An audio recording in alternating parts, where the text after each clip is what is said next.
Hello, good morning everyone. Radhe Radhe.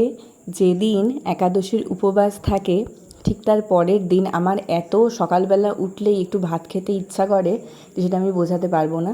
তো প্রত্যেক একাদশীর পরের দিন সকালেই পারণ কমপ্লিট করার পরে আমি একটু সেদ্ধ ভাত করে আমার জন্য খাই, কারণ একে তো সেদ্ধ ভাত আমার প্রচণ্ড পছন্দ, আর আমরা যারা ভাত প্রেমী বাঙালি মানে ভেতো তাদের উপোসের পরের দিন একটু ভাত লাগেই। এদিকে সোনামা বৃহস্পতিবার বলে সারা বাড়িতে ধুনো দিচ্ছিল, আর এদিকে টিফিন বানানোর সাথে সাথে আমি এখানে সোনামার জন্য চাটাও বানিয়ে ফেলে বসেছি সবজি কাটতে।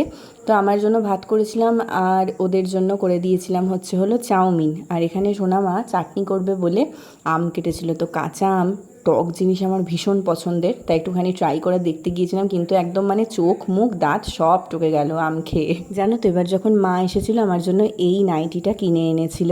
তো মাকে আমি বলেছিলাম যে মা আমার জন্য কালো নাইটি পেলে নিও, আমার না কালো নাইটি পরতে খুব ভালো লাগে, আর সেরকম কালো কালারটা নাইটিতে খুব একটা পাওয়া যায় না। তো মা কালো পায়নি, তাই নেভি ব্লু অ্যালান কাট নাইটিটা নিয়ে এসেছিলো। আমি নাইটি খুব একটা পছন্দ করি না, বাট অ্যালান কাট আর কাপ্তান হলেই পরি। তো আমার তো ভীষণ পছন্দ হয়েছে, আর নতুন জিনিসটা আমি বেশি দিন ফেলে রাখতে পারি না, তাই স্নান করে উঠে আজকেই নতুন নাইটিটা পরে নিলাম।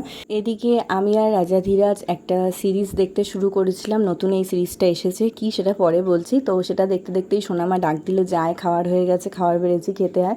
তো আজকেও গরমের একদম সিম্পল মেনু ছিল। এদিকে হচ্ছে ঢেঁড়স সেদ্ধ, খাবার পাতে একটা করে সেদ্ধ সবজি খেতে আমি খুব পছন্দ করি। এদিকে করেছিল আমার ফেভারিট সয়াবিন, আমার না আমার রাজা ধীরাজের দুজনেরই। সাথে ছিল এই যে পাইপ পাঁপড় ভাজা, আর তার সাথে খাওয়ার জন্য তো অবশ্যই ডাল ছিল। আচ্ছা উল্টো বললাম না, মানে ডালের সাথে খাওয়ার জন্য পাঁপড় ভাজা ছিল। আর লাস্টে এই যে যেটা বললাম আমের টক করেছিল সোনামা, ভীষণ ভালো বানায় আমের টকটা, মানে আমার তো দারুণ লাগে। যেদিন এটা মেনুতে থাকে সেদিন কতক্ষণ আমি খাবারটা শেষ করে এটা খাবো সেই অপেক্ষায় থাকি। তোমাদের কার কার আমের টক ভালো লাগে কমেন্টে জানিও। কদিন আগে ভূতপূর্ব বলে একটা সিরিজ হইচইতে এসেছে, যেটা বিভূতিভূষণ বন্দ্যোপাধ্যায় আর রবীন্দ্রনাথ ঠাকুর আর মনোজ সেন মেবি তাদের রচিত 3টে কাহিনী নিয়ে এই টোটাল সিরিজটা বানানো হয়েছে, যেটা দারুণ হয়েছে। আমার তো ভীষণ ভালো লেগেছে।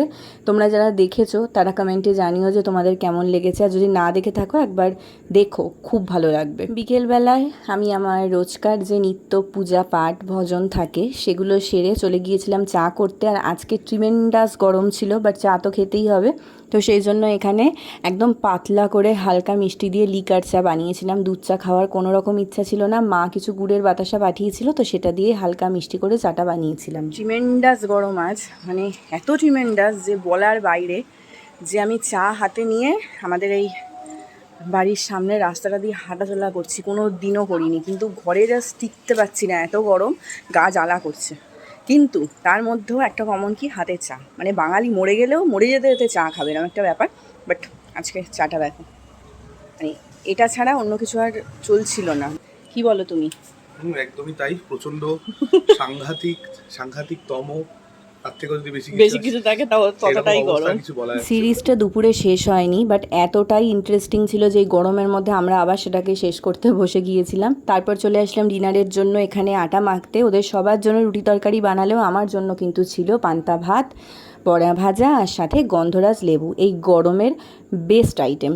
চলো তাহলে আজকের মতন ভিডিওটা এখানেই শেষ করছি। ভালো লাগলে পেজটাকে লাইক শেয়ার করো, ইউটিউব থেকে দেখলে ফলো করে দিও। বাই, রাধে রাধে।